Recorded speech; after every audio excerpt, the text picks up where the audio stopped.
John chapter 6, verse 24 through 35 is a confusing passage. When I was looking at this multi-layered conversation, I noticed that the questions and answers don't seem to add up.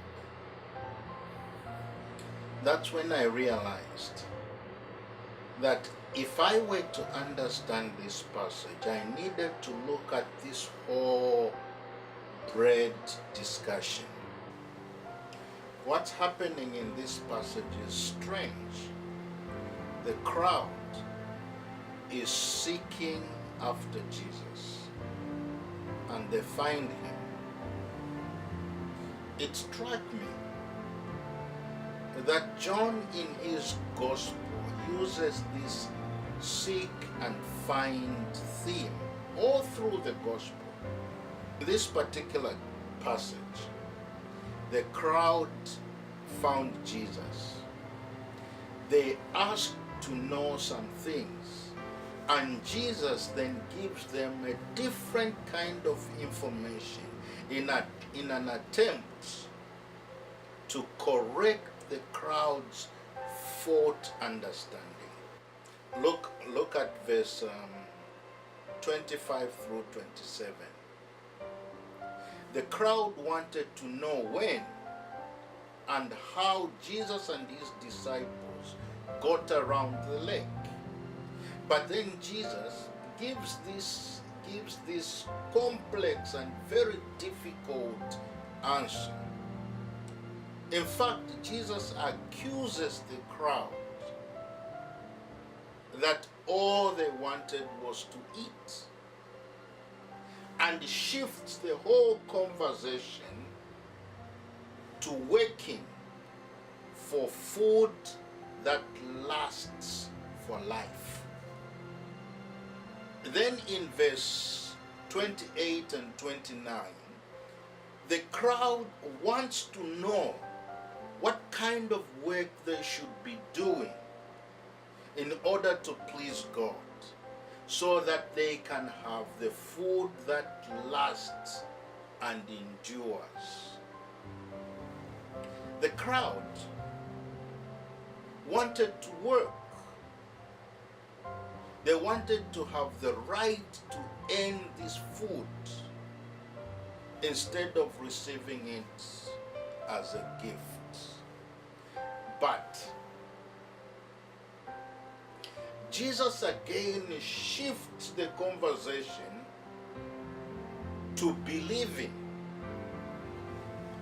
Jesus says, believing is the work you do for the food that lasts. Look at verse 30 through 33. The crowd is now getting frustrated with Jesus. They say to Jesus, prove it. Prove that you are the one sent to save us. Moses proved himself to our ancestors by giving them manna. So when Jesus answers, he first corrects them and says, Moses was not the one who provided manna. It was God.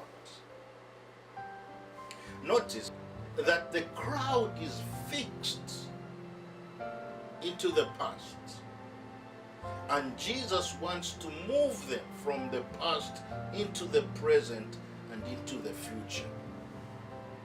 He says to them, Moses gave bread in the desert, past tense. But I tell you the truth that God gives real bread, present continuous. God is involved in a continuous action, a continuous presence and process of giving life. You know, by the time I was reading verse 34 and 35, I was getting frustrated myself because this crowd didn't get it. They didn't understand what Jesus was saying. They were thinking Jesus was going to give them physical, literal bread to fill their tummies. So they asked him, "Sir, give us this bread all the time." They wanted a personal chef. That's when Jesus said, "Ego eimi," the bread of life. That must have shocked the crowd. First, because Jesus uses the "I am" phrase, a shorthand title for God. Secondly, because he states that he is the bread of life, the very manifestation of God's love, the vessel of redeeming grace. Can I suggest that what Jesus is saying here is that to benefit from the bread, to transform our spiritual and health bodies into health ones, we must discipline ourselves and be faithful to follow up with the appropriate spiritual exercise. That means we must continue coming and continue believing. I noticed that the verbs coming and believing are in the singular, not plural. That suggested to me that if one wants to benefit from this bread, then one must continue coming and continue believing in Jesus. He says those that come will not have